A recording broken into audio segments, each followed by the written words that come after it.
stuck a straw in it, so I've always wanted to try this. I'm going to try my fresh coconut.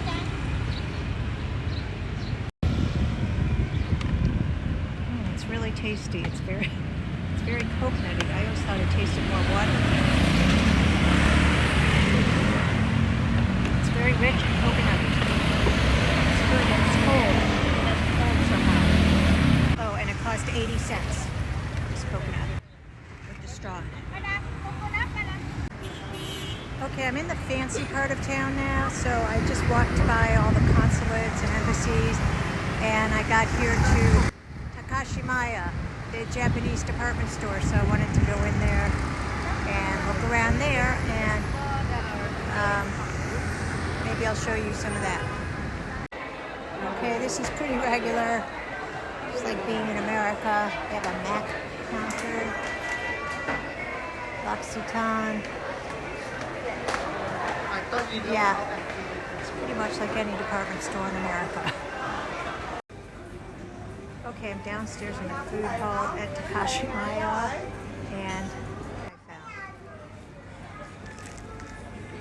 sesame bagels. Yep. So, if I'm ever really feeling homesick, I can get my bagels. I mean, really, you can find anything here in Saigon or Ho Chi Minh City.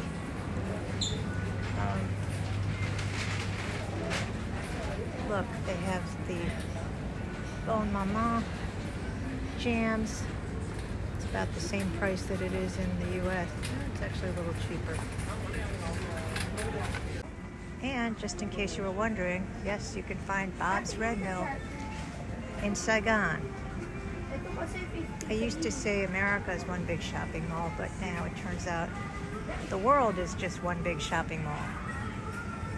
Look how these traditional style buildings are, this Chinese style building are tucked right in next to the high-rises here in Saigon. Okay, this is one of the main tourist sites in Saigon. It's the Saigon Central Post Office, and as you can see, it's an old French colonial building. You see all the tourist buses, so let's walk in and see what it looks like in there.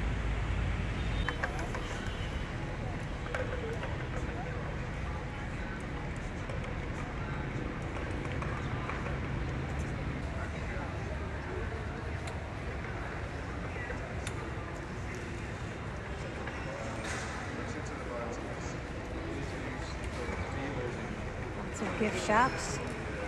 Looks like you can book tours in here.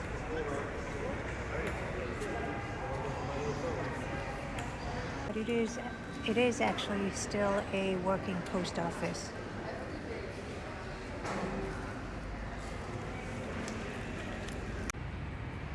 This is called Book Street.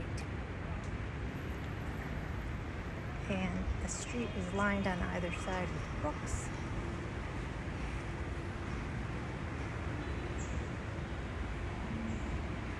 It's a little walking street with all bookshops. I'm wondering if I can find English books here.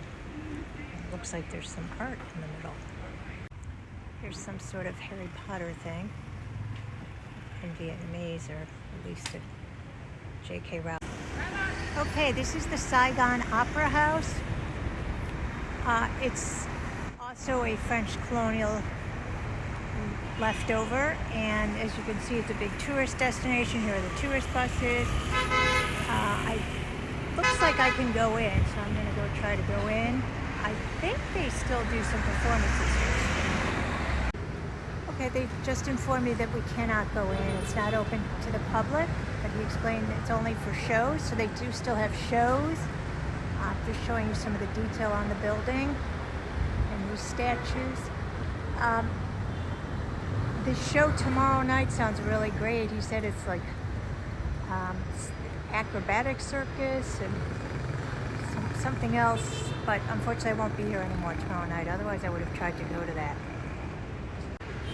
This is the Hotel Continental Saigon. Look at that. This must have some history from the colonial days with the beautiful balconies. This is the Caravel Hotel Saigon. A lot of history here. I believe all the foreign press watched the Tet Offensive of 1968 from the rooftop there, and they reported on it from there, if my book is correct, and then I learned in one of my fiction books that I told you about earlier. So I'm going to walk into the Hotel Caravel and see what that looks like.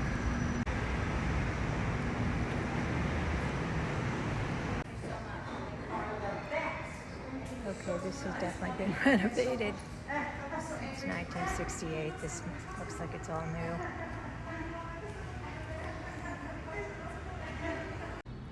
Okay, this is the rooftop of the Caravel Hotel, where I believe all the foreign press, as I said, watched and reported on the Tet Offensive from here. And just to tell you how lovely the Vietnamese people are, I walked down to the bar and I asked if I could see the rooftop, and she said, well, it's really not open until 4 o'clock. It was roped off, and they charge admission, I believe, at 4 o'clock. But she said, but you can go up. And she just let me go around the rope and come up. So I have the whole thing to myself.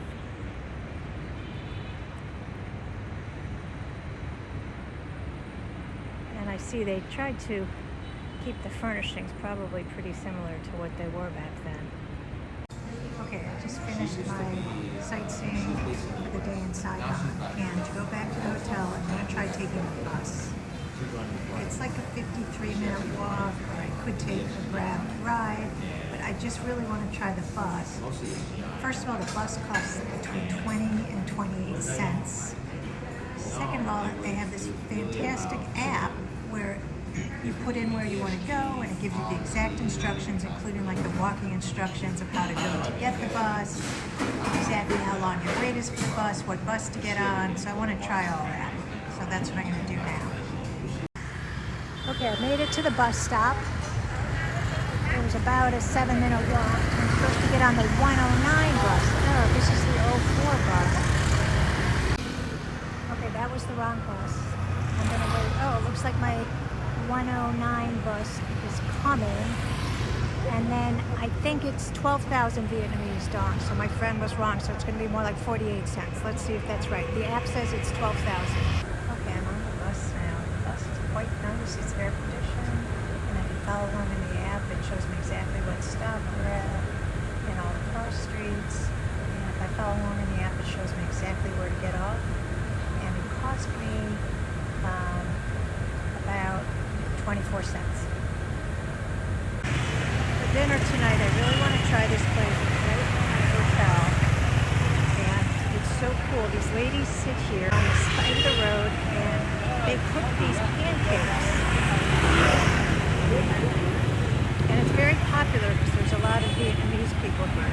So let's see if I can figure out how to get myself something ordered here. I don't think they see too many foreigners here. But first, let me just show you these ladies where they sit here really. See, they make these pancakes. And then here they have all these fresh vegetables. And this looks like what it is here. So they just sit here on the side of the road and make it, and then there's a bunch of plastic chairs over there where you can sit. So let's see if I can order. Okay, so I managed to order, and I ordered pancakes with shrimp and octopus. And then I was able to figure out that the third thing was pork, so I told her no pork. So let's see what I get here. And I'm sitting on these little stools, the little plastic table here. It's very low, so right on the street, as you can see. The motorbikes parked there. It's not a real busy street, but so she brought me all these accompaniments. Looks like sauce and all these fresh vegetables, and then they always serve you these wet towels for afterwards, a wet wipe, and then they charge you for those. They put it on the bill. It cost about, I don't know, 8 or 12 cents. Okay, my hot pancake pancakes came out. They're fresh off the grill. They're super hot. You see the calamari in there? And there's shrimp. Oh, I'm looking forward to this. Shrimp looks like it might have the shell on it. Not sure. All right, I'm gonna try eating now. Oh my God, it's delicious. It's super crispy. It's really hot. I've been dipping in the sauce, which is like a really nice kind of vinegar sauce. It's delicious. This is really good.